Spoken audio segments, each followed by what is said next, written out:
And I'm Sonny Ochs. I dreamed up this crazy idea, and it's been working, so we keep doing it. It gets more fun every time. This should be a real gas with this group. Okay, who you see on the stage is Peggy, Seeger, Tom Paxton, Dave Siglin, and my co-host, Grit Laskin. And Grit and I'm Sonny Ochs, I think I said that. Grit and I are going to interview the three elders. Of course, I'm not one of them. And then we'll have a general question session, and then, if time permits, we might even entertain some questions from the audience. That's a maybe. We'll see how it goes. The idea of this is that over the years, every one of these people has been interviewed time and time again. But the idea here is to interview in groups, the reason being that they have a lot of shared experiences, and it'll be interesting to see. See, there they go already. No, don't talk about those shared experiences. It's the other. So, I just want to very quickly say who my co-host is. Grit Laskin is a very well-known luthier, lives up in Toronto, Canada. He's an incredible musician. He also is one of the co-founders of Borealis Records, and he's one of the people who keep that thing going, that wonderful label running. And he is a songwriter. You name it, he does, and he's sort of our modern-day Renaissance man. So, Grit, take it away, please. Oh. So he got up and he took the microphone. Yeah, so I got up and I took it away. You said we're going to have a gas up here, and she wasn't referring to our age and digestive problems, just to be clear from the start. But I'm going to talk to you, Peggy, first. And I'm sure a lot of people in the audience here saw the award that Peggy got and the film about her. Did you? A couple of minutes ago. So the point of this isn't really to go over all the many accomplishments and things that have happened. Most people are familiar with you, as they are with other people on the stage. But one of the last things you said when you accepted the award was, "I'm still here." It was a Lifetime Achievement Award, but you made that point, "I'm still here." And still active is what it implied. So the first question I want to ask you is, what gets you out of bed in the morning? I need to pee. I gave you that. Yep. I was thinking, I was going to say, accept what you have to do in the bathroom, because I knew you'd go there. All right. Yeah, all right. He's my straight man. But you know what I mean. Everybody needs something to get them out of bed. What gets them excited about the day and where they are in their life. That's really what I'm asking. Well, if I'm going to be honest, it's very hard for me to get out of bed because it's painful. You know, I have arthritis, I have lots of joints that, want to stay horizontal. And what I try to do is give myself something that I have to get up. If I have a doctor's appointment, if I have somebody visiting, I have a very nice PA who comes 3 times a week, and I make sure that she gets there early in the morning so that I am not hanging around in my nightdress downstairs getting tea when she comes. I don't want her to see me like that. Vanity is all. So it's usually something that I have to do. If it's a beautiful day, I have a lovely place just to watch the trees while I lie in bed. But sometimes just a beautiful day gets me up. Well, let me stay with that same question, but expand it almost like a metaphor. What gets you into life each day when you've already accomplished so much creative satisfaction? Well, I'm slowing down terribly, although the days are speeding up. I can't kind of get a balance between the two.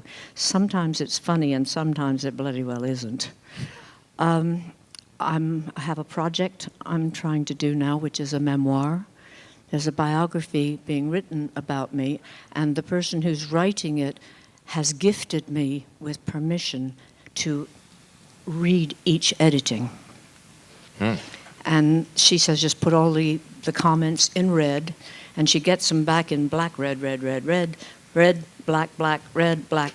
And it's not that I'm rewriting it. It's that it's very hard to write about someone. I don't want it to please me always, because I've said, I want the blemishes. I want everything in it. But that comes in my email and the memoir, and I just remember too much. I have pictures in my head. I have stories in my head. I have people in my head, and I don't want to write War and Peace again, but it's a lot to remember, and that gets me up a lot. You're in my head, by the way. I am. We'll talk about that later. But it's great in there. I just want you to know. It's amazing. Endless Billy IKEA shelves filled with stuff. It's astonishing what's in there. Speaking about what's in there, all right, so that's good. You're thinking, the memoir, and you're thinking back on so much that's happened. Can you recall a moment that surprised you in your life, was an epiphany about any aspect of your life that shot you off on a different direction? I met you in McCall. Oh, okay. Probably, other than the births of my children, one of the most joyful experiences of my life was in Santa Barbara. My father had just remarried the person that I was named after, his first love. I was named after his first girlfriend, although my mother was his second wife. And wait. Can we draw that out? But he married her after my mother died, and I was trying to enter Santa Barbara life, and I had great trouble. My stepmother's friends had daughters, and they paired me off with them, and we had barbecues on the beach. That's not my style. And so we were in this barbecue on the beach in Santa Barbara, and way, way off in the distance, I saw, from Montecito, I saw Santa Barbara. I had a temporary boyfriend at the time, and so I took off my shoes, and I said, I'm going to run to Santa Barbara. It's about 4 miles, I think. And I took off in my bare feet, and Ray came after me, and I ran. I was like Atlanta, It was the most unbelievable thing. I ran for joy. I ran, the stars were up there, the sea was there, and I was 20. I will never forget the joy of that running. And he came after me, and he was in his shoes, and we came to a river, and he was pretty good at running, and I said, I'm just going over the river. He says, I got my shoes on. Kirsty's song, Not in These Shoes. Kirsty McCall, it's a song, Not in These Shoes. And I said, I'll carry you. Well, he weighed a good 40 pounds heavier than me. I carried him across the river, and I ran into Santa Barbara ahead of him. But the joy of just being young, and the being fit enough to do that, and happy enough to do that, and just forgetting everything but just running. I'll never, ever forget it. Wow. Yeah. Thank you for that. Yeah. Yeah, it's just... What? I'm going to change tack a little and get specific for a moment. But this is a question I'm curious about, and I hope it echoes some people in the audience. What was the reaction the very first time you performed I Want to Be an Engineer? Oh, gosh. Oh, okay. It was written for a stage show called the Festival of Fools that we did every year, which was a mixture. It was given in a little pub that seated 200 people. It had 3 stages, and was working with a group that was doing theater. I'm sorry, I get drippy nose from man-made stuff, and there's lots of man-made stuff here. I don't mean you. I mean...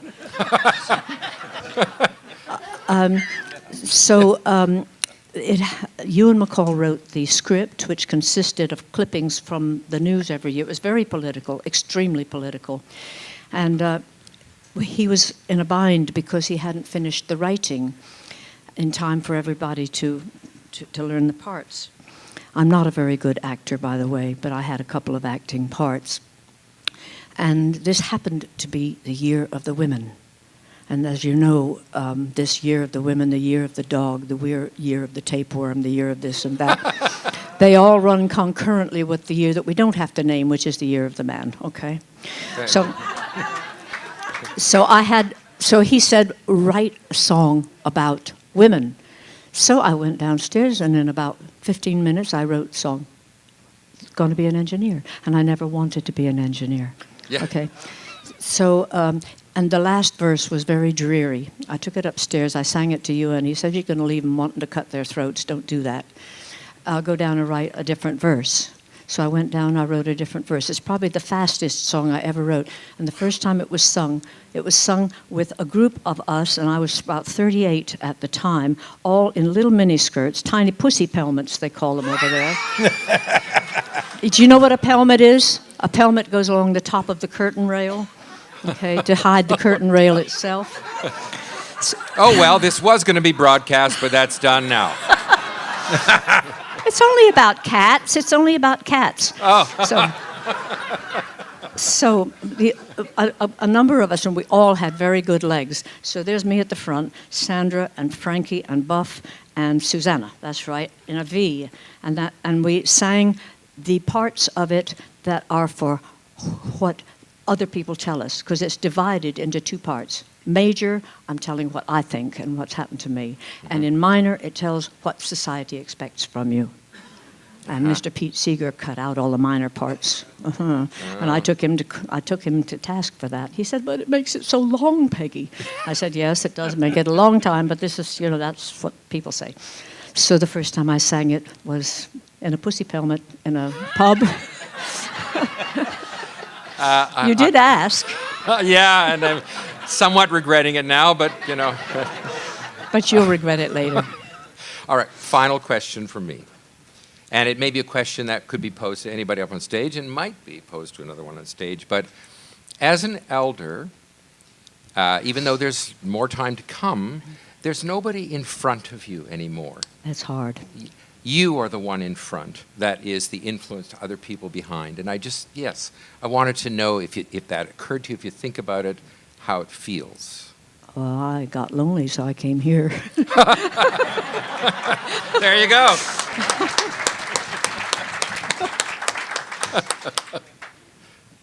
Right, I was going to sing a song, and I hope that's okay. Yes. If you'll give me this. I should say that I shouldn't be doing this, because I haven't sung for 10 months. I've been really ill, and I've lost the ability to play practically and the ability to sing practically, but it's a good song. And it just kind of fits this. You'll all know the Cinderella story, where she goes to the ball, and at midnight, her coach turns to a pumpkin pulled by rats. You remember? So I wrote this song as an encore. Nobody laughed. The height of egotism is to write a song for an encore, presuming that you'll get one. Okay. Okay. And then I'll stop saying funny things. You just have to say funny things when you're with Grit. Other than that, I'm very serious. When I wake up in the morning, I'm 100 years old. My feet are on the floor and I'm 99. A good hot shower and I'm looking at 80. After breakfast, I'm 79. Getting younger by the hour, gotta get home by midnight. It's a beautiful day. I'm 64 in my new red shoes. My kitchen is the 10th floor. Lunchtime and I'm in my prime. 50 and I'm heading for 49. Getting younger by the hour. Gotta get home by midnight. Dripping nose, good God. An hour ago I was 41. I said I was 39. But now I'm 20, heading for my teens. Hormones driving me out of my mind. If I stay any longer, I'll be buying those blue jeans. The ones manufactured with the holes all over. Getting younger by the hour, gotta get home by midnight. Now you know the chorus by now. When the clock strikes 12, nature resumes her own gravitational plan. And then I'm hitting the road with Father Time dragging me by the hand.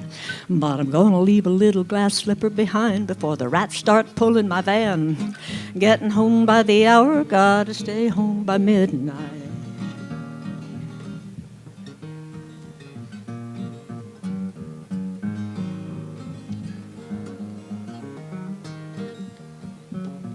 It's a nice guitar, but I can't play it. My doorbell rang in the middle of the night. Prince Charming standing there. He looked into my blue eyes. Says you're the color of time. He knelt down by my chair, and that little glass slipper just fitted me fine. He's waiting for me now in the moonlight. He said, come home whenever you like. I want to run my hands through his curly gray hair. So good night. I gotta get home. Thank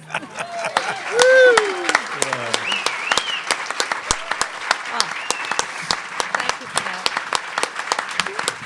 Thank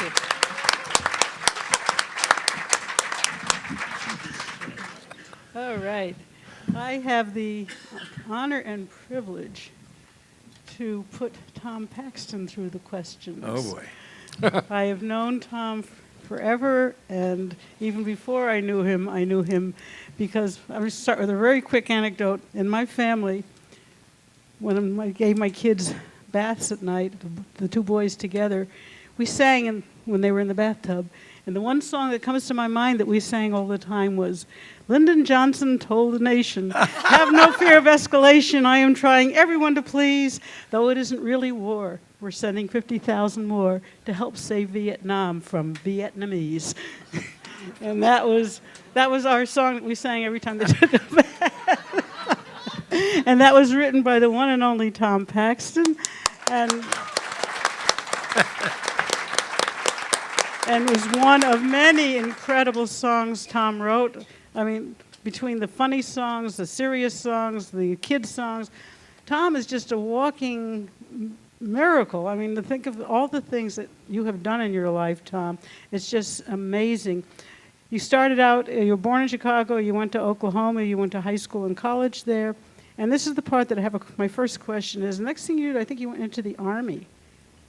What was that all about? Well, they had a little thing called the draft. You'll recall that. Oh, yes. And I was in the reserves, and I did 6 months active duty. And In New Jersey. in Fort Dix, New Jersey, yeah. And I was in the elite clerk typist school. And I dare say I was the honor graduate of my class. I was the chief clerk typist of my class. And we had a typing class 2 hours a day, 4 days a week in the steaming hot Army barracks. And along with about 6 or 7 other of my colleagues in there, I could have passed the final on the first day. I knew how to type. But of course, the Army's logic is that you are here to learn how to type whether you already know how or not. And so to keep from going stark raving mad, I used the typewriter to write letters home. And one day I made up the lyrics to this song called The Marvelous Toy on the Army's typewriter. And Your tax dollars.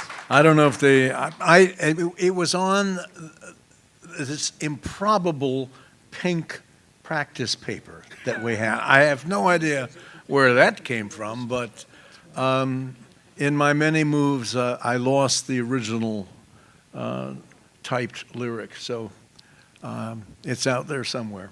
And it was from there that you started to hang into Greenwich Village, is that correct? Oh yeah, every weekend, like a shot. I was into Greenwich Village, and I was getting to know people like Dave Van Ronk and Noel Stuckey and Len Chandler, and I was like a kid in a candy store. I mean, I grew up in Oklahoma and went to the university, and was a dyed-in-the-wool folkie from the beginning. I mean, as a child, I remember listening to Burl Ives records and loving them. And then at school, I was introduced to Pete's recordings and Woody's. I remember the first Woody recording I heard. I thought, this guy can't sing at all. Guess what, he could. But I also had my epiphany if you want to call it that, came one day. I came over to a friend's. You'd have to call it his pad. It was a pad. And he said, listen to this. And he put the needle down, and out came the banjo introduction to Darlin' Corey, and it was the Weavers at Carnegie Hall, which was, I've talked to, a lot of my friends had the same experience I did, hearing that album. I told Pete one day that I underwent a chromosomal rearrangement as I heard that song. I went from someone who loved this stuff and became someone who had to do it, had to do this, and never looked back. That album was, by the time I finished that album, I had changed, and I was on this path. The thing about that album that I still treasure is the incredible breadth of the repertoire. You have, Hush Little Baby, Don't Say a Word, followed by a song from the Spanish Civil War, followed by Rock Island Line, followed by Weema Way. It's a relentless performance. And it just, songs, they were the first to publish Blowin' in the Wind. And Phil, I think, had over 20 songs. 69. How many? 69. 69 songs. Somewhat over 20. Yeah. 69 songs published. I don't know how many I had in there, but it was a bunch. And once a month, Art DeLugoff, who owned the Village Gate, which was not one of our normal venues. The Village Gate was a little higher up the food chain than the places where we were playing. But Art DeLugoff was a good man, and once a month he donated the stage to us on a Sunday afternoon, and we would have these hootenannies to raise money for Broadside. And the one I remember the most is not the first one. I had no recollection of that. But as a hootenanny, of course, we all took the stage together and sat in a semicircle and got up and sang with one another. And it was a very loose, very comfortable kind of way of doing it. And on this particular Sunday, I was 2 seats away from Len Chandler, and in between sat this little drink of water from New Jersey, whose guitar was as big as she was, and it was Janice Ian. She was 13 years old. This was her first ever public performance, and she got up and sang some song that was so sassy that Len and I were falling all over ourselves, laughing with delight at this. And we made her go back and sing. Go on, kid, go back and sing another one. And of course, like a year and a half later, she was a star, and we were still doing hoots at the Village Gate. Wow. And I know that you traveled, I think as early as the early 1960s, you had your first experience traveling to Great Britain and performing over there. And would you tell the story that I interviewed Tom in the 1980s, and he told a story that I still remember. Which one is this? The one about the bikes. Oh my God! Him, Yeah. I said, "What was this?" The was in gig from hell?" 1965. Midge and I went for the first time. We went as tourists, but a semi-professional folk singer named Theo Johnston said, I met him at the Gaslight, and he said, if you come over, I'll arrange for some folk club performances for you. And I said, great, we're going to come over in, I guess it was March or April. And at the same time, I'd been corresponding with a singer-songwriter in Scotland named Matt McGinn, who I always thought was Scotland's Woody Guthrie. He was a terrific little guy. And so we went to England, and I started doing some concerts, and offers started coming in. Now, the English folk song clubs are very different than what we have. We have, like, the Gaslight, where we worked, was a commercial establishment, really. I mean, it was non-profit by failure, but it was a bricks and mortar. Whereas in England, folk clubs were organizations, and they would have an arrangement with a pub in one of the upstairs rooms, and they would meet one night a week, and they had their format of guest singers and house singers, and the thing was, it was folk night, so it would be packed.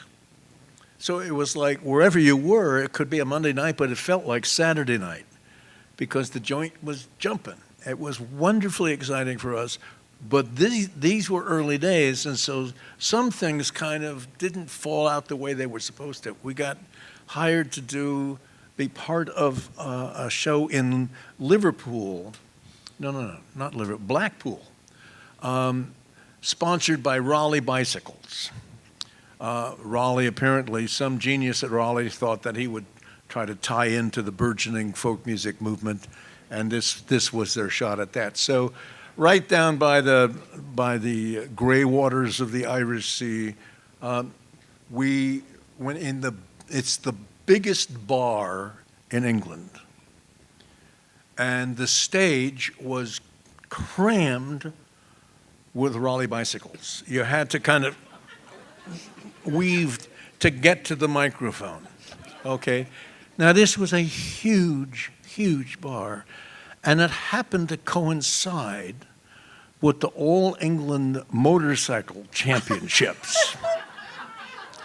So the bar was packed with motorcyclists in leather who hadn't caught on to the folk music thing yet.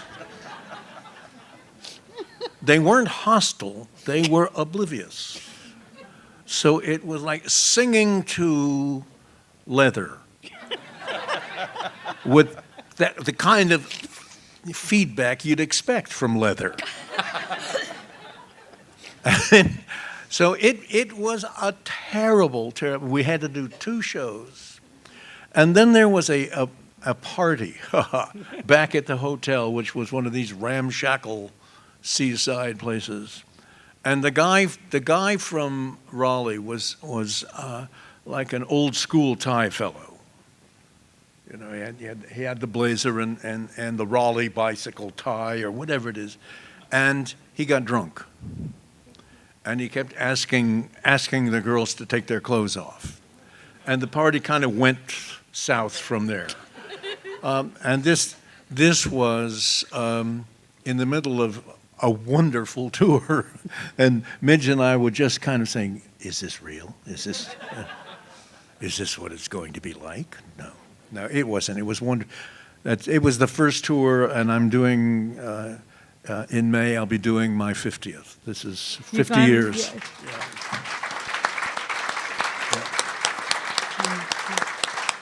All right, very briefly, because we're just about out of time for you, one more question. I mean, you were married to Midge more than 50 years, and unfortunately you just lost her. You were very close with Dave Van Ronk, you lost him, and Phil. How does it feel being like the survivor of so many wonderful people, and there you still are, and where do you take it from here? How do you make it matter? Well, I'm also the last survivor of my immediate family. Wow. Parents, siblings, all gone. I'm the last one. It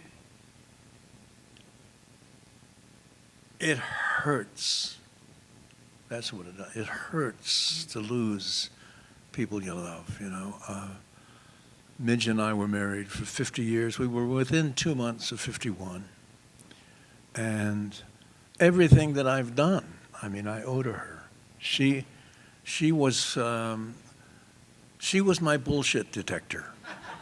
You know, Hemingway said every writer needs a bullshit detector, and she was mine. She was a great editor. She could tell when I was going off beam or something with a song.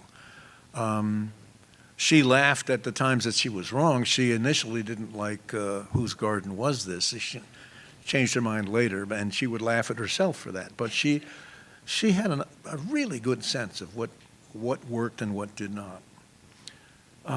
You know, missing Phil and missing Dave, you know, there's such a part of me, you know, that it really is walking around with phantom limbs.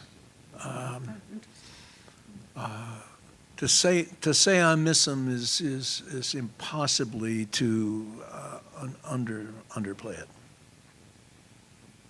Thank you. Yeah.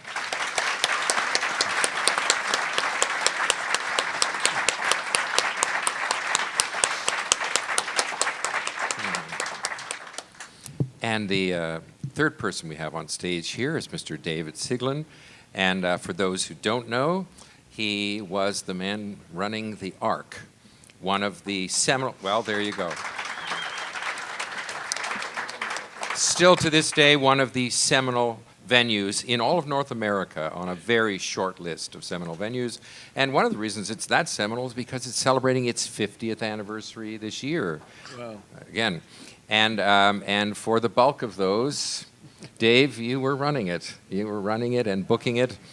And I know there are a lot of stories.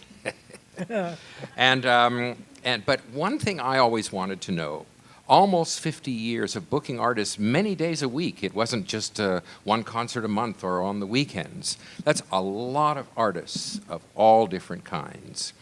So you knew them as musicians and artists and performers, but then you got to meet them as people, and you found out what they were really like. And I'm wondering if there were any surprises in either direction, positive or negative, when the two sides met, the performance and No. the... No? You're a great interview. I just want to thank you for that. No, the problem with that is, I mean, I didn't know them before they came, so it couldn't be a surprise because I had no idea what they were going to be like. And, God, you know, first of all, I didn't run the Ark. Linda and I ran the Ark. I should have mentioned that. Thank you. Well, no, it's true because, I mean, we were at Ark 1. There were 3 Arks. And Ark 1 was in a house. And the performance was on the main floor, and performers stayed upstairs. And I remember you and Ewan, when we were going to move, telling us we shouldn't move because it would destroy it. Do you remember? Do you remember? I had borrowed a guitar because one of the airlines had ruined my guitar. Yes. I borrowed a guitar and I hung it up, and it fell down and smashed in pieces behind the stage. Uh-oh. That was my fault. I just hung it on a little nail. That was you? Which is it was just the perfect moment to mention that Susie Vinnick lent that guitar without knowing the risk she was taking.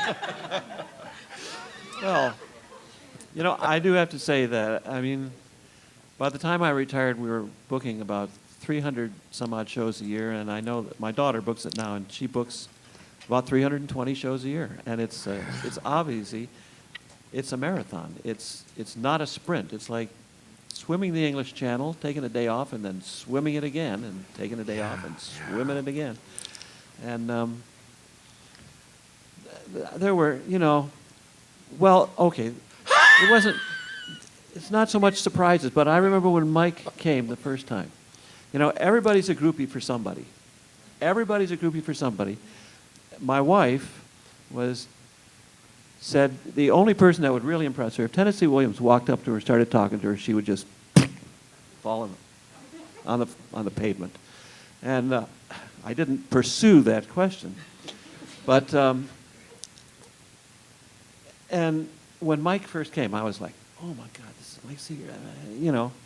And Linda didn't even know who he was. So she wasn't impressed at all. And he's a singer, you know. And he's pretty good. So on Friday night, he was at that time in his career performing in concert halls. And he came and he did the Ark, and his entire show was shooting to the audience 300 feet away. And everybody's sitting at his feet going, you know. And he played tremendous music and everything. And he was doing a workshop the next day, and I thought, you know, what do we do here? I can't ask him. This is Mike Seeger, you know. And Luke Baldwin, who was a singer-songwriter, said, let me handle it. So he's doing this workshop, and he's talking about music and everything, and he said, are there any questions? And one of the questions, Luke said, Mr. Seeger, what's the difference between performing in a large auditorium and in a small club? And he explained the difference perfectly, and that night his performance just brilliant. Just brilliant. You know. And so Friday night after the show, we were all sitting there in the green room, and we're sitting there, and I'm just like, I'm just speechless. I'm just sitting there. And Mike said, I'm hungry. And Linda said, well, the refrigerator's in the kitchen, and there's some meat and some bread on top of the refrigerator, and, help yourself. And Mike said, huh? Said, yeah, it's right in there. Go on, help yourself. Now, plenty of food. Don't worry about it. So he went in and he made himself a sandwich, and they became best friends. It was like, suddenly somebody's treating me like a human being and instead of a god. And it was, so that was one of my epiphanies, that performers, they're humans, Yeah. And my job is to give them the space that they need to do a good show and give them what they need to be human and just a person, and it worked out fine. But they lived with us, and it was like, I suppose you could say it was a rolling party for 18 years, but the party was controlled. And, oh, boy, the volume. God is speaking now. I have 10 commandments for you. Tune your guitar before the show. Sorry, I got distracted a bit there. But Dave, you were saying, well, I don't know why my volume is so high. Let's tone it down a bit. Thank you. Yeah, I'm not the important person here. Yeah. You just walked in the room and suddenly the volume went up. It's your aura. Thank you. You did say that was 320 shows a year to book. How did you maintain the energy over decades to be doing that? It's not an easy task. No, and that, it's easier to book 320 shows a year than it is for a performer to go do 150 shows a year. I'll tell you that right now. So I didn't think I had it hard at all. And when we started out, we were booking, a performer would come stay Friday and Saturday, and we'd do an open stage on Wednesday night and maybe have something like a movie on Monday or whatever.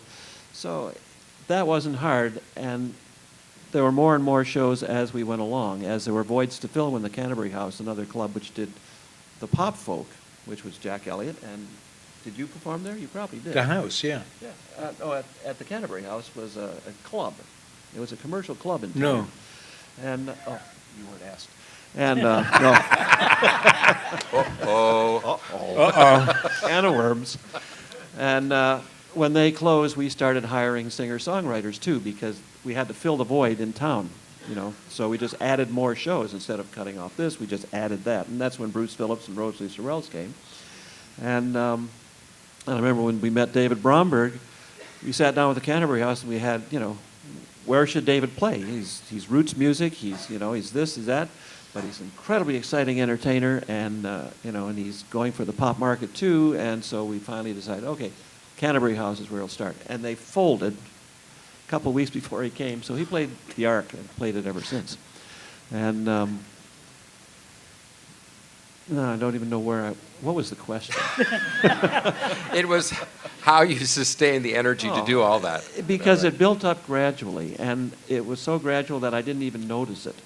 And when I retired, they were looking for somebody to replace me, and I had mentored my assistant, who happened to be my daughter. But that's just the way it was. I mean, she wasn't my assistant because she was my daughter, nor my daughter because she was my assistant. But you got there before me. Yeah, but it just worked out that way. And so the last year I was there, I was having her book all the shows, and she booked the folk festival, et cetera, et cetera. And then I retired, and they pulled a switcheroo on me, and they said, we're going to do a national search. And I said, look, this is not like booking 12 shows a year. This is not like booking a folk festival for a weekend. This is every single day, and it's going to be very hard to find somebody to do that, and she knows how to do it. And so they did their national search, and she won, which is probably the way it should be, because I don't know anybody who out there, except maybe 5 or 6 people, who could book over 300 shows a year and still have any energy and a private life to boot, you know. It's very difficult now, but it wasn't difficult for me because by the time I retired, it was just, you know, I mean, I was working 60, 70-hour weeks, and I didn't really notice it. I still had plenty of time to coach softball and stuff like that. Well, almost 50 years of doing it, I know there are some stories. In fact, there's probably enough stories to fill Encyclopedia Britannica if there was still an Encyclopedia Britannica, to fill Wikipedia. But is there any particular story coming to your mind right? I see the smile. Coming to your mind right now? We have time for one. But he can't tell that story. Okay, then You know, all people have except said- that one. People have said, and I'm sure they said this to you, and I'm sure they said this to you, you should write a book. Of Yeah. course. And, you know, and in my situation, my life has been through the lives of the people that played there in a lot of ways. You know, I mean, there are great stories about Rosalie, but I can't tell them, especially if this is being recorded. But hey, after the show, I have to tell you the story. Okay, Great. hold on. So- Stop tape. Stop tape. I'm going Lock the door. And I want to say this. After this, ask Grit about the greatest practical joke ever played that I've ever heard of in my life. But it didn't Why happen to after the me. show? It happened to Grit. Why after? Can I tell that one? Okay. This is something I heard. Yeah. It wasn't something But that it- happened. Tell us the story. So, very briefly, Tam Kearney was the main guy in the Friends of Fiddler's Green, which was one of the greatest groups that I've ever heard in my life. They were tremendous. Great sense of humor. Okay, so Grit bought a new car. What was it? Do you want me to tell it? Yes. Okay. Yes. This was incredible. Just, okay, because it'll lessen the pain for you as well as me. So I was 18 years old, hanging around the Fiddler's Green Folk Club in Toronto, getting into music, joining the house band that became the Friends of Fiddler's Green. And I had just bought my first car, a used Volvo station wagon, for $800. And I had heard incredible things about Volvo. You know, in my minimal number of years on the planet, I heard they were just incredible vehicles in many ways, safety, gas, mileage. So I bought it, and I thought, let's check the mileage and see if it's really true. So each week, the club in those days, Fiddler's Green in Toronto, ran 2 nights a week, Tuesday and Friday. I was there both nights. I'd come in, and I would say, I've been checking the mileage. I am now getting 90 miles to the gallon. And everyone in the club is saying, wow, amazing. You're kidding, can't be. I'm coming in Friday. You won't believe it. I am up to 112 miles to the gallon. The next week, incredible. I am already hitting 210 miles to the gallon. And of course, I'm seeing my gas gauge do this, and I thought, well, it's a used car. I've got a faulty gauge. I'm going to have to fix this thing at some point. But every day I'm coming into the club, and I'm saying, you will not believe it. I'm telling you the truth. I am over 300 miles to the gallon on this Volvo. They are incredible cars. And everyone at the club is saying, Grit, that is amazing. Wow. So what I didn't know was that Tam Kearney, the proprietor of the club, at night knew where I parked my car. He was going with a can of gas and pouring it in. And of course, the young toughs who would hang around the parking lot, you know, they're watching this guy do something funny with the car, you know. And his plan B was to then start siphoning. And it was about to start because his wife complained that he was spending all the grocery money on the gas for Grit's Volvo. So the first night he starts siphoning, just his luck. The police are kind of cruising around. And they, excuse me, sir, what are you doing? Well, you know, it's just a practical joke on my friend. Really? Let's go talk to this friend. And I lived 2 blocks away. It was a community center parking lot, the only place to put it. Comes to the door. Tam and a cop knock on my door. And I open the door, and the cop says, do you know this man? And I I knew that Tam Kearney had friends in the police force and that he was great at practical jokes. I thought, this is one of his jokes. I'm going to go along with it. I've never seen him before in my life.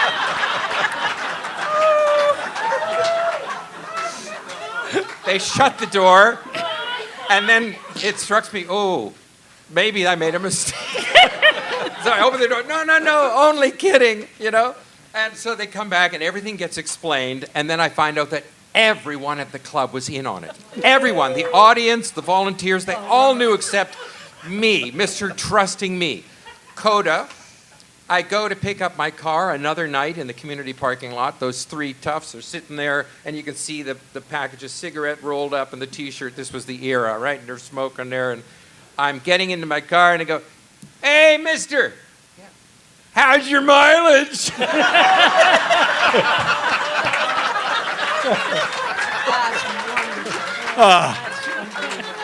Honest story. But, all right, there was a time the Friends of Fiddler's Green did something with the Ark. I mean, it should have been connected to the Ark, Dave. All right. So we had a pub sing, and we didn't have a liquor license. So we put this big tent up in the front yard, and it was sponsored by Guinness. And we had a pub sing, and we had bands that could get people to sing along. And we had the Friends of Fiddler's Green and John and Tony one year and everything. So the Friends came down, and they did Friday and Saturday night in the pub swing, and everybody was pounding down Guinness and Bass Ale and Harp Lager. But they wanted to do a regular show on Sunday night. And I figured, well, you know, fine, okay. So they're going to do a show on Sunday night, but everybody had come to the pub sing. And, you know, so they all had hangovers on Sunday. And 8 people showed up. I think it was 8, About something that. like that. Somewhere between And they're 8 and standing 12. there, and there was a new movie in town, That Sinking Feeling, done by the same Scottish director who did Gregory's Girl. And it was playing at the Art Theater in town. And so they said, look, let's take the money, and we'll take the entire audience with us to the theater. And they loaded all 8 people in their van with the band, which was another 8 people. And they drove down to the campus theater, paid everybody's entry into the theater to watch the movie. And the movie was like a half an hour before it was going to start, so they all went up on stage and sang to the audience. Can I jump in here? Yeah, we started doing unaccompanied Scottish songs, and the lighting guy must have thought, gee, nobody tells me about the promos, right?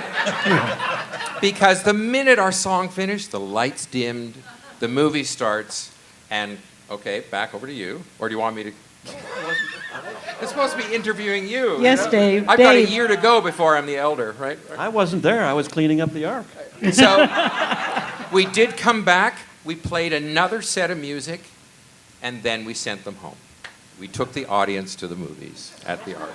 That's good. So, but I will tell one story that happened at the Ark. My wife is a very strong personality, and I met her in one of my 14 years in college, somewhere in there.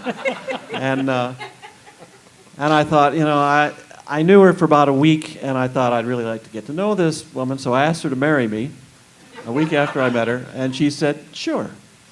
So being mature, we decided to wait till after finals, and we did. And I married her January 8th. I figured it's a fiddle tune, the 8th of January, and it's the Battle of New Orleans, which I think is going to take place every day of my life from here on in. And I'll never forget our anniversary. We're having our 50th anniversary next year, and I've remembered it 3 times so far. But, yeah, well, you know, I forget my birthday, too. But, so I ran the open stages for 8 years, and it reached a point where I couldn't run another open stage. I couldn't hear another amateur musician, including myself, and I just said, I can't do it anymore. Now, I had a hat, and you'd draw the name out of the hat, and, you know, okay, you're first, you're second. And Linda said, I'll run them. Linda was from a theater family, and she's very practical, and she always believes in giving the bad news first, and then lightening it up, and I could never tell anybody they had no talent. That's just, you know, whatever. So she's running it, and she put the best players on in the bulk of the evening, and the beginners are the worst acts on right in the beginning and right at the end. And this went on, and you know, and all of a sudden the open stages just became popular. It was like, what a concept. And so there was this guy there who was like, I mean, he was god awful. I mean, it's just flat out terrible. He was so bad. Ba-dum-bum. This is true. You know the song Railroading on the Great Divide? It's in 3/4. He sang it in 4/4. So not only was he singing it badly, it was 33% longer. You know, it was just awful. And so it's before the evening, this is an Ark one, and I'm washing the cups, getting ready for the evening, and Linda's making out the lineup. Okay, and this kid walks into her and said, "Hi, Linda. I thought maybe I would go on and start the second set tonight." And she says, "Well, actually, Tom, I have you on second in the first set." And he said, "You don't like my music, do you?" And she said, "No, Tom. In every great artist's career, there's a point where they lose faith in themselves and they just feel like they're going to quit." And she said, "And there's somebody who really believes in them, and they say, 'No, you're a great artist, whether it's a painter or a singer, whatever, you're great,' and it just gives them that push, and they give that extra energy, and they go right to the top. Or there's somebody in their career who says, 'You stink. You should just quit and forget about it and get a regular job,' and it makes them so angry that they just put in that extra energy and they go right to the top. And I'd like to be that person in your career."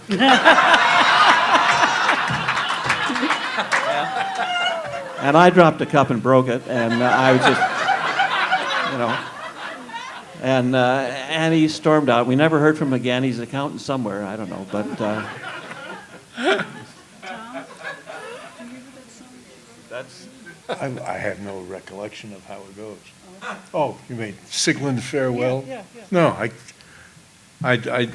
when they had a retirement party for David, I wrote a parody of what? So Old Lang Syne? Yeah. Called Siglin's Farewell, which on cue I cannot possibly sing. I have no recollection of how it went, but it was good. It was good. They liked One of it. the better songs you've ever written. Yeah. Gone. I love the melody. Gone. Yeah, the melody. One of my best. Da da da da da da. Yeah.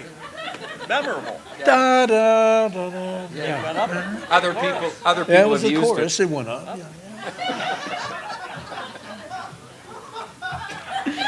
Yeah. Tom and Peggy, when did you first meet each other?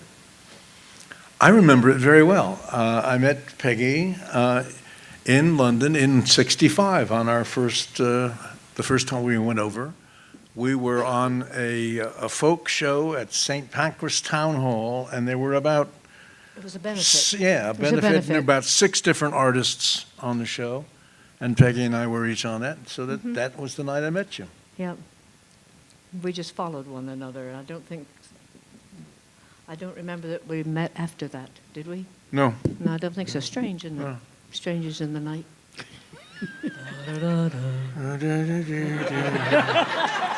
That was one of your better melodies, Tom. Yeah. Can I tell I want to tell a quick Mike Seeger story. This is great. Mike was a real patsy for kids. And my daughter was, 7, 8 at the time, maybe 9, I don't know, somewhere around in there. And Mike was staying with us. And she and her little friend, Dana Shipman, decided they were going to make pancakes for breakfast. And Mike said, "Yeah, oh, great. Love pancakes." So they made these pancakes, but instead of flour or sugar or whatever they were supposed to put in, they put in salt. Hey, And he ate all the pancakes without complaining. What a hero.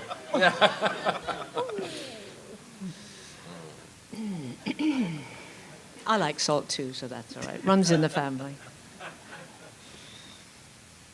Peggy, I remember you said something up in the room. You said something about We're sharing a Dave. bedroom, by the way. Yes, It's great. yes. She's brave because I have a woman partner these days. I Also, have women my wall won't up. share a room with me. You said something about Dave hired you at the Ark. What was that? You said that he lost money, but Well, actually, this was wonderful because the first 3 or 4 times I came, the place was packed at the house. I think we came once with our children. We came with the 2 boys, and gradually the house went down. And I don't think since you've moved to your new premises that I've made money for you at at the Ark, and you kept hiring me because you liked the music. You know, it was. Well, that's what it's all about. That's what it's all about. So thank you. Yeah.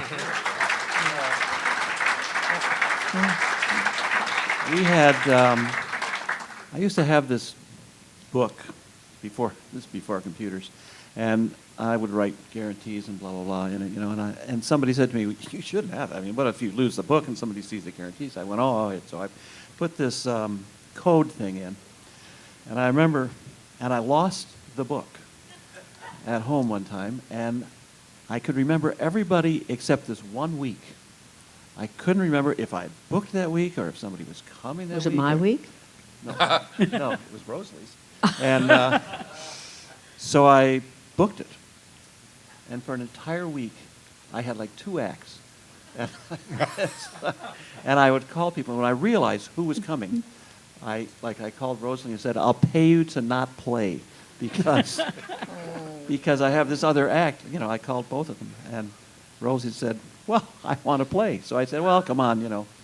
And that was pretty scary, actually, in my young life, to suddenly have twice as many acts as you thought of, and only one door.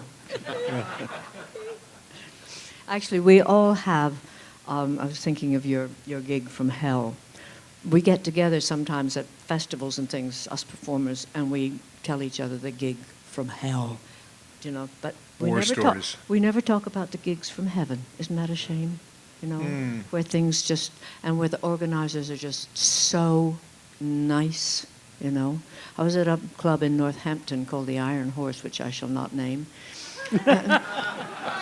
And they had failed, this is way back, they had failed to let anybody know, the people who were in the audience says, we didn't know it until you phoned us up because we live in this area. We didn't even know you were on. So, you know, the publicity had literally failed.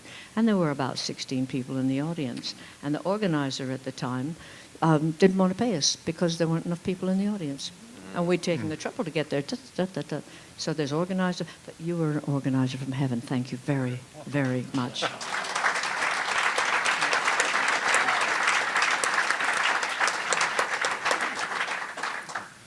You asked if there were any surprises. There was one surprise, and it was one of the nicest performers and one of the worst nights ever from a performance standpoint. And I will name her because she was a wonderful person, and this wasn't her fault. Sonia Malkin. Oh, yes. She was married to Georges Malkin, who was a French painter whose stuff is in the Louvre, and she was this, they had fought in the Resistance, and she played the hurdy-gurdy, and I saw her at Mariposa, I think it was Mariposa, and I thought, oh, I've got to bring this person to the Ark, you know.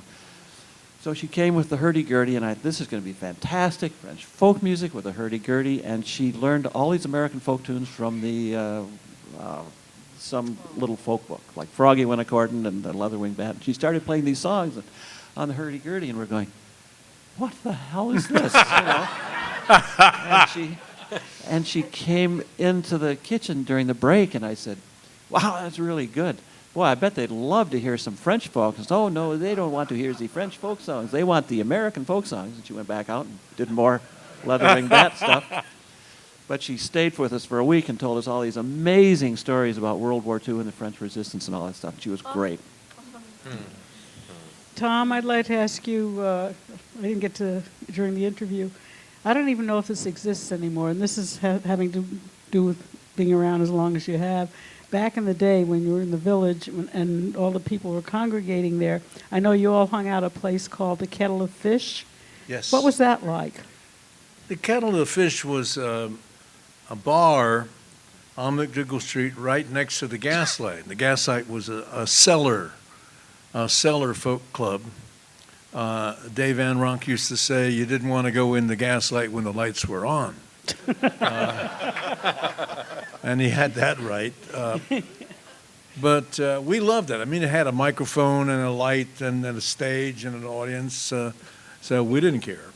But the Kettle of Fish was where you went to get something alcoholic because the Gaslight was strictly coffee. And there was a table just inside where we mainly hung out.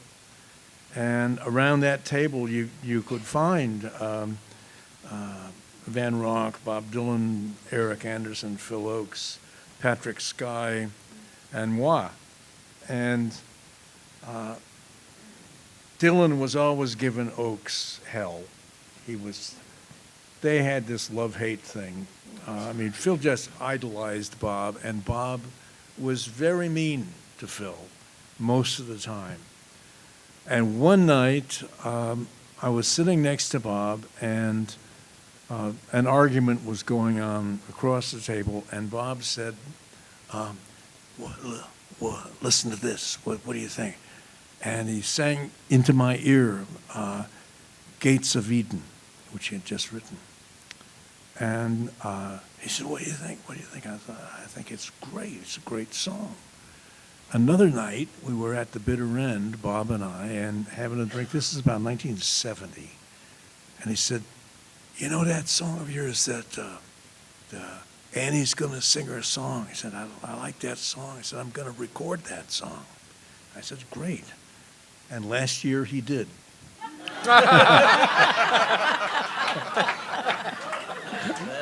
And it sounds great. The only thing is that not a single note of my melody is in it. And not a note. But do you still get the royalties? yes. Yes. Because First Time Ever is not the way you and McCall wrote it. Is that right? Oh, no, it's, now the first line's very different. But he got the royalties. We do. Yeah. What was the original first line? I'm not good enough to sing it, but it's roughly, the first time ever I saw your face. Mm. And she changed it, the first time ever I saw your face. Yeah. Oh, yeah. And she also, Ewan wrote it as a starter, as a, an hors d'oeuvre. And she changed it into an entree, She really did. Yeah. And I didn't like it at first. Neither of us liked it, but I like it now. I think it's Yeah. But you Every know time that, you go to the mailbox and get the check, you love it, huh? No, not only that, I've learned that people singing this in their own way, in their own heartfelt way. And if you really Google that song, you'll find it done in hip-hop, in rap, in country, in spoken word. It's been done in gospel. It's been done in I was going to say barbecue sauce. No, it's not that one. Barbershop quartets. It's been sung in every possible way. And for some weird way, it's truthful. And it's an amazing song that can come through that. I call it a warhorse. It really has been through the mill and come out whole.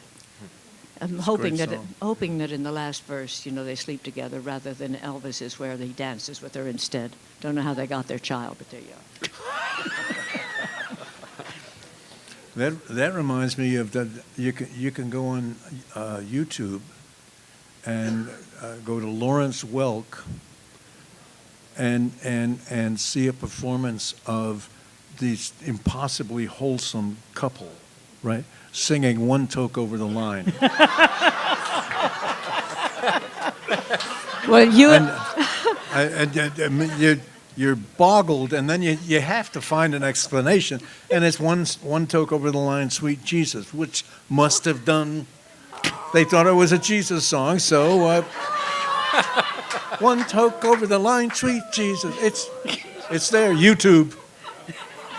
Well, the oral tradition is just absolutely amazing. It's like the game of telephone, You sit around and say, Ewan McCall wrote a song called Ho Chi Minh, which was very blustery, ho, ho, Ho Chi Minh, and it became the Vietnamese, when you were on demonstrations, that would be your chant, ho, ho, Ho Chi Minh.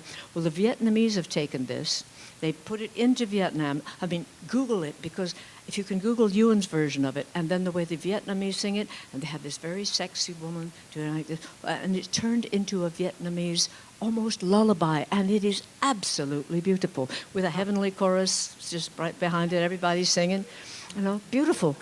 Yeah. It's, so, watching these songs, I feel with folk songs in a way that it's a good idea to go back to the beginning of a song developing and see how it was originally sung. I've changed songs hugely in my life sometimes on purpose, sometimes without even, because I feel in my egotistical way that I can do it better, Not really like that, but when you transcribe a song from somebody singing, you miss a whole lot. What you're putting down on that skeleton of a staff line is just literally the skeleton of the song. It's just the bones. And often gypsies in England didn't want to have their pictures taken because they felt they'd be captured, and they would be captured just in one of their endless metamorphoses into the future. Well, so it's the same when you take a tune down. That is, how do you transcribe? I've been a bad, bad girl, wouldn't treat nobody right. Now, how do you transcribe that? Right. But my mother did, and people are lifting it off of that skeleton and trying to sing it. And it's the same way when you're learning songs from other people. But you go back to the beginning rather than somebody who heard somebody who said they knew somebody who sang it, who heard it. It's good to try and go back to the beginnings on this and just see what it was before you stamp your own self on it. Well, that's why Stephen Grossman did his tablature that way. He had no measures, no dividing, and if you wanted to learn the song, you couldn't unless you bought the album and the royalties went to the performer who actually recorded Excellent. the song. Yeah. And then, of course, there's the Google of Debbie Reynolds singing "If I Had a Hammer." Absolutely. I have that. Not to be missed. And here's how a song can escalate. Barry O'Neill, who is a haphazard folklorist, is what he calls himself. He actually teaches mathematical psychology. He's a genius. He got a MacArthur grant, and nations use his writings when they're working peace treaties. And he just finds these amazing songs. Well, he found this one song one time called Sweeney Todd, the Barber. My God, he was better than the play. And he started singing this, and everybody loved it in Ann Arbor. We all started singing it. We sang it, sang it, sang it. John and Tony came to the Ark, John Roberts and Tony Barron. They loved the song. They learned it. They went back to where they lived. They started singing it. They said, wait a minute. Is he better than the plague, or is he better than the play? So they researched it, and they found a play that was the first play in the English language that was not based on an historical or religious theme.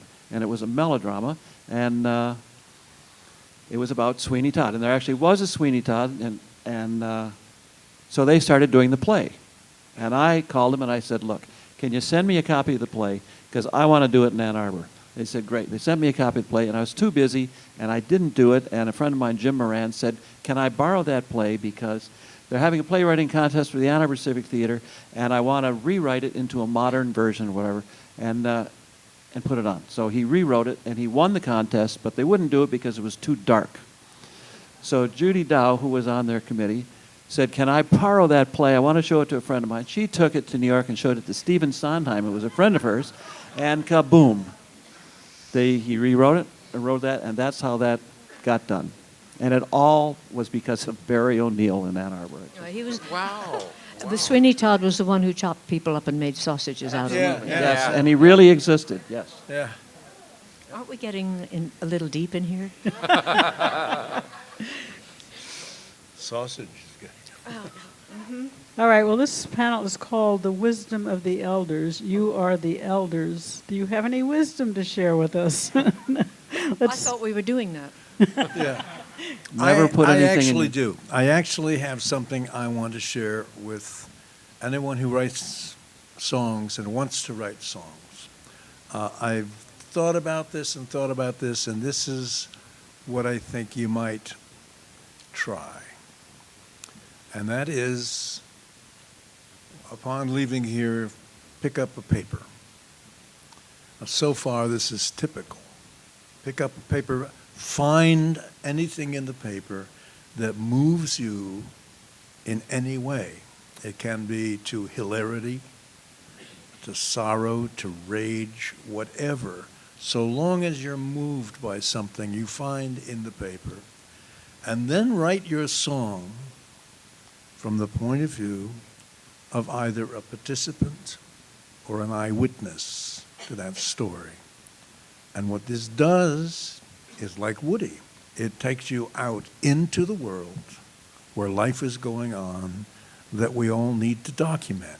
Document our times by imagining ourselves in these situations.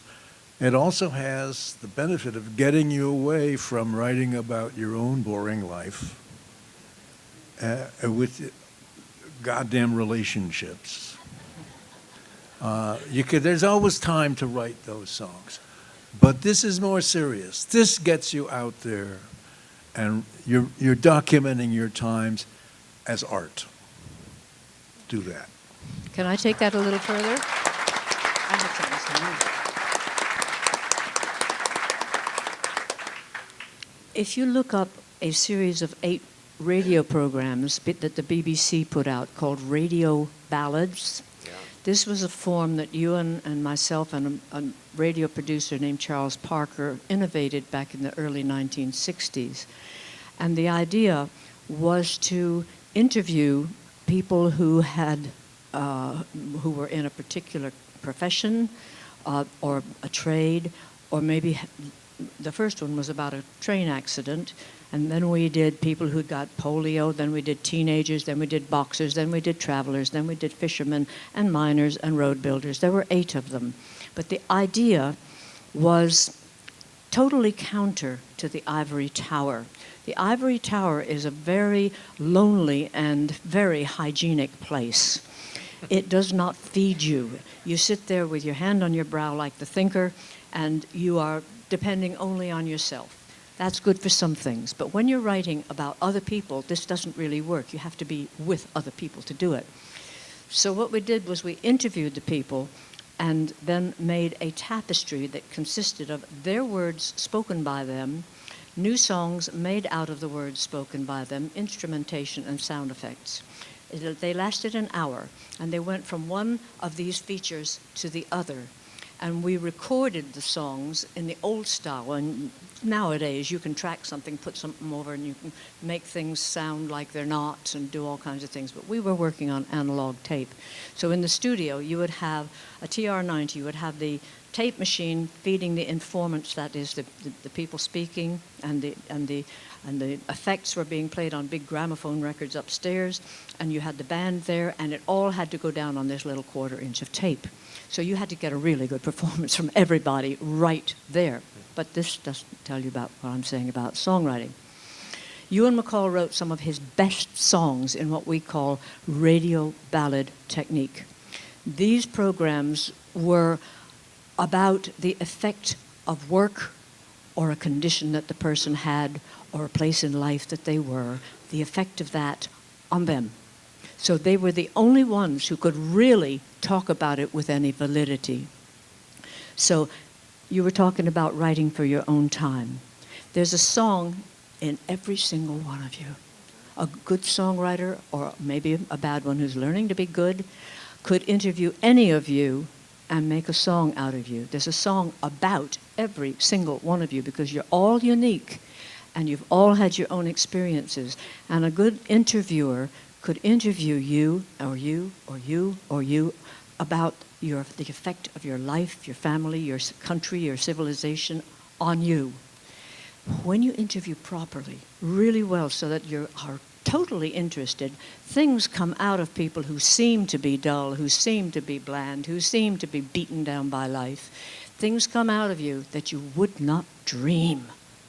And then all you have to do, especially if you're in folk music, because the things people say are very close to the way folk music is arranged. The folk music is people speaking from the past and people speaking from yesterday, day before yesterday.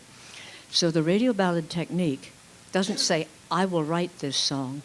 It says, I will interview you or you or you, and I will make the song out of your words, out of your breathing patterns, out of your rhythms, and they turn out to be some of the most true things you could possibly imagine. And people will tell you the most unbelievable things, and you take the song back to them, and you say, is this what you want your song to be? You start out by saying, I will make this song, but I will not make it without your permission. I will take anything back to you. Now, I've written about, 8 or 9, 10, 11 radio ballad songs, and they have a truth in them that is absolutely astounding, you know? Sometimes they end up quite long because people say so much, you know? But it's a wonderful way of writing songs. And it gives respect to the person because you take the songs back to them. And it's their words because these words come out of people who've experienced this. You haven't experienced it. You're not saying this happened to so-and-so, this happened to so-and-so. You're, you know, I interviewed, and I'll be finished with this in a minute. I interviewed an Asian woman who had lived in Kenya, and she was kicked out. She'd lived really well in Kenya. And she was kicked out when, what's his name, came in, Idi Amin, was it? Was that? Yeah, took over. He kicked all the Asian ones. Yeah, Uganda. Thank you very much. And there's so much kicking out in Africa, I lose track. And she was kicked out and found herself in West London working in a film factory of processing film. In other words, she had plummeted from here to here. She found herself leading a strike. Amazing, absolutely amazing, when the Grunwick strikers came out. So I went to interview her, and she began by saying, "I do not speak high in your language." And so I had to interview her. She had very basic, but fairly good English. I can hear some music. Is that? No, sorry, I was trained to listen to music. And so I interviewed her, and I said, "Tell me about your life." She said, "I was born rich in the womb." I said, "What do you mean?" She says, "In your language, silver spoon in my mouth." And this whole thing goes through that with her language. When I sang the song back to her, she said, "I hear myself talking." And I was using her words. However, and this is the final point, who are you when you sing this song? You can't say, "I am Jayaben Desai," because I'm not. People won't believe that, you know. When the person plays Hamlet, you can't say, "I'm Hamlet," because we know you're not. You are acting this. And I also couldn't say, "She's Jayaben Desai," because that distanced me too much. So the result was to make an entire song without a single personal pronoun in it. No personal pronoun. And it's the way she talked anyway. So, you know, this is a wonderful process. And she absolutely loved the song. Okay, so what do you do for a tune? She's Asian. So I used an Appalachian tune with banjo playing, and she hears herself talking. Because we share a lot right across the folk spectrum in the way we accompany things, in the way we make the tunes. And it worked, you know, but took a lot of work, you know, to make it work, you know. So these are just throwing out ideas. The radio ballad technique is really quite wonderful. Oh dear, sorry. David Siglin, Words of Wisdom.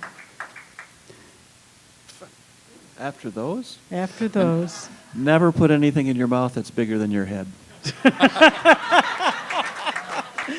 And that works. And never pressed a fart. Oh, Dave, a little more than that. Is there any question you weren't asked that you wish you had been, that you wanted to share? No, but I will say that when I retired, I had probably, I had like 3,000 recordings made from the Ark. And 1,900 recordings, about 3,000 shows. And I donated them all to the university on 3 conditions. 1, that they would digitize all of them. And 2, that they would create a website whereby people could go on the website and listen to these shows. And 3, that these shows were owned by the performers who made them. And they had to contact the performers first, let the performer hear the show, and the performer would then make the decision, or their family, if they're not here, make the decision as to what was to be done with the show. If the performer could say, "Bury it, I don't ever want anybody to hear it," or they can listen to it but not record it, so it's not downloadable, or they can listen to it and record it. Joe Hickerson wants everything recorded and downloadable. Or they can listen to this, this, and this, but I don't want that song on it or that song on it. Well, however they decide, that's what's going to be done. And unfortunately, universities move very slowly, and this was started 7 years ago, and they still haven't got the website up, but he keeps holding the carrot and promising me next month. And I would say And they've digitized 83 shows, and I've been listening to these shows, and I'm having a marvelous time, I have to tell you right now. But What a wonderful thing to do. there will be a website by this summer up, and you'll be able to hear shows at the Ark, and it's interactive, so you can say, I was there, his fly was open, it was a terrible show, whatever you want to say. Up to a point, there will be a person judging that. Great. And That's so wonderful. that'll happen. That's great. All right. Peggy, you said you wanted to say something before? I just wanted to say that I have about 20 promo copies of a new CD that is nothing like anything I've ever done before. If there are any DJs here who don't have it, or any people who figure they can siphon it off, or anybody who just can't resist coming up to ask for one, I have them with me. Okay. I have a question, as long as I just talked about that. If anybody knows Talitha Westcatz, Hetty West's daughter, I cannot find her. And I have tons of recordings of Hetty's, and Talitha needs to take charge of those. I used to know it. I'll see if I have it on my database. All righty. I want to thank my panelists for being here. Peggy Seeger.